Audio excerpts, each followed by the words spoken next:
In this video, we're going to have an introduction to vectors. A vector is a mathematical quantity with direction and magnitude. Magnitude is basically the size of our vector. So if we're thinking about magnitude, we are thinking about things like distance or velocity or size. So let's think about distance, velocity, and size when we're thinking about magnitude. If we're thinking about direction of our vector, we're thinking about just what you would think about if you're thinking about maybe a compass. When you're thinking about your vector, you're thinking about north, south, east, and west. Or even if you're not thinking about east and west, you could be thinking about left and right. You could be thinking about up or down. So when you're thinking about vectors, you're thinking about both magnitude and direction. You have to have those two quantities together in order to have a vector. These are important in the study of motion. So examples of vector quantities would be force, velocity, or acceleration. When we study vectors, we also need to talk about scalars. Scalars are quantities that involve magnitude only. They do not have any direction. Scalar quantities are described as single numbers. So these are just single values. Now, when we think about scalars, we might think about speed, or mass, or temperature. These would be examples of scalars. Notice that when you think about these particular values that we've used as examples, these quantities do not have any direction associated with them, as our vectors did. So scalars have no direction, but they have magnitude. Vectors have both magnitude and direction. When we represent vectors, we use certain symbols and notations, and it's important that we know what they are. So when we draw a vector is drawn as an arrow or a ray with an initial point and a terminal point. So we draw a vector as an arrow.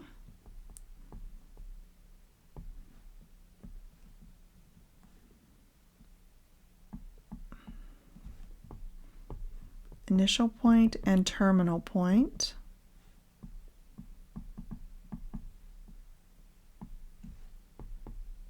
And you can see one here. So our initial point, P, and our terminal point, Q. And vectors are named either by a single letter, all right, so if I wanted to name this one vector V, or I might name it by its initial point and its terminal point. Now, if I name it by initial point and terminal point, I would always name it by my initial point, then my terminal point. I would never name it by my terminal, then initial. So if I were using initial and terminal point, this would be vector PQ, not QP. All right, so it's important to note that you go in the correct direction. So you go in the direction of the arrow.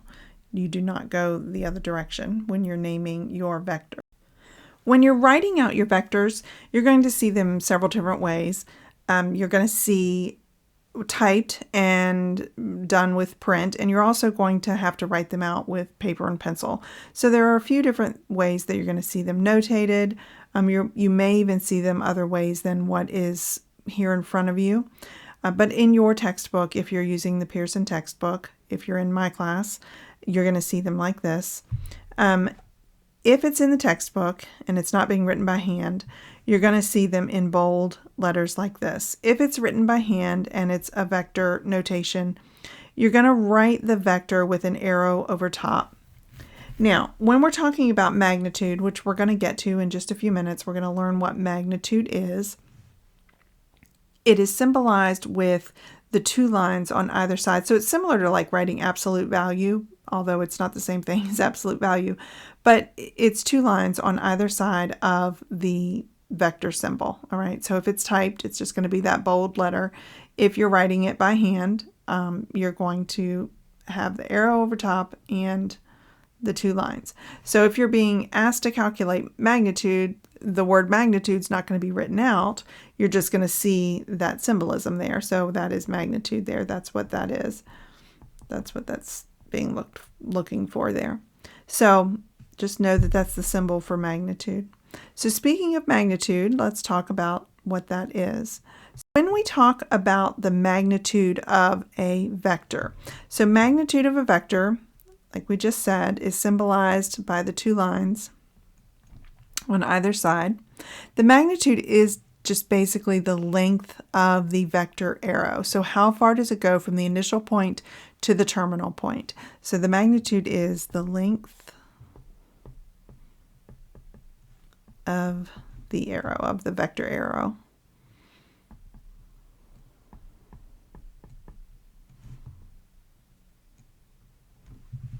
So if I'm talking about a vector that starts here,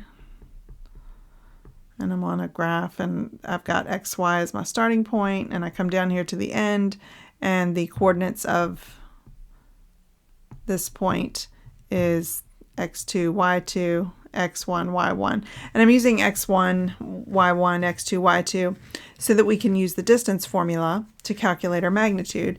And we're talking about vector v here. My magnitude is going to be my distance from here to here. So distance here is going to be magnitude.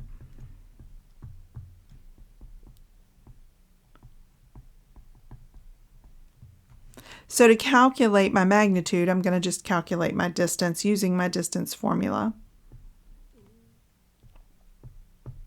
And if you remember your distance formula,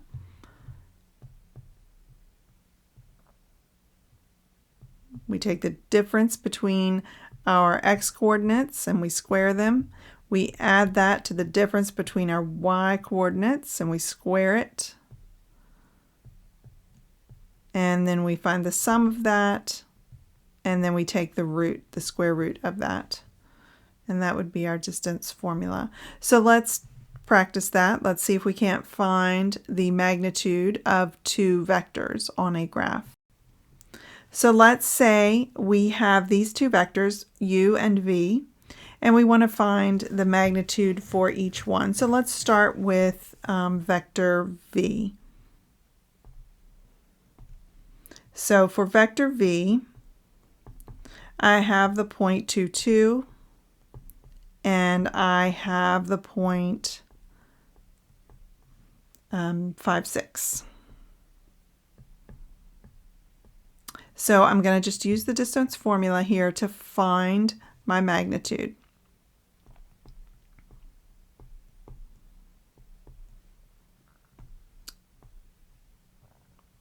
So there's no confusion here. I'll just do it like that.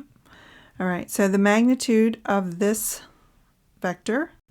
So remember your first x is x1, and then this is x2, y1, y2.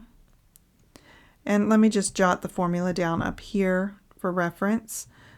Our distance formula is square root of x2 minus x1 squared plus y2 minus y1 squared. So I am going to have the square root of 5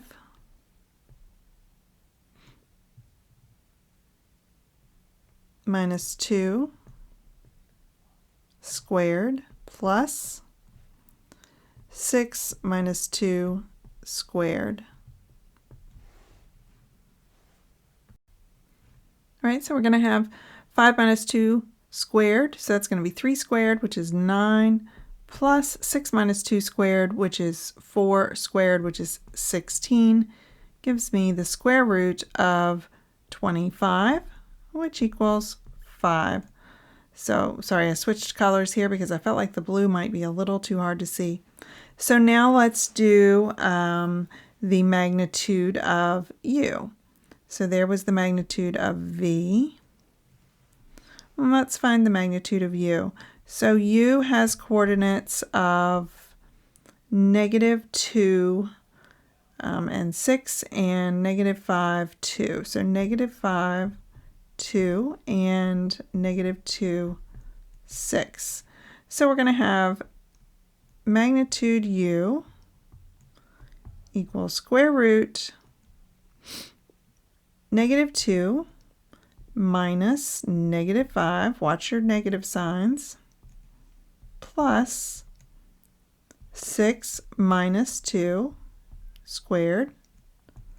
So we get square root -2 minus a -5 is actually -2 plus 5, so that's 3 squared is 9, plus 6 minus 2 is 4, 4 squared is 16, 9 plus 16 we've already figured out is 25, square root 25 is 5. Actually, both of them equal 5. So they both have a magnitude of 5. In our next video, we'll take a look at how to use the magnitude to show that two vectors are equal.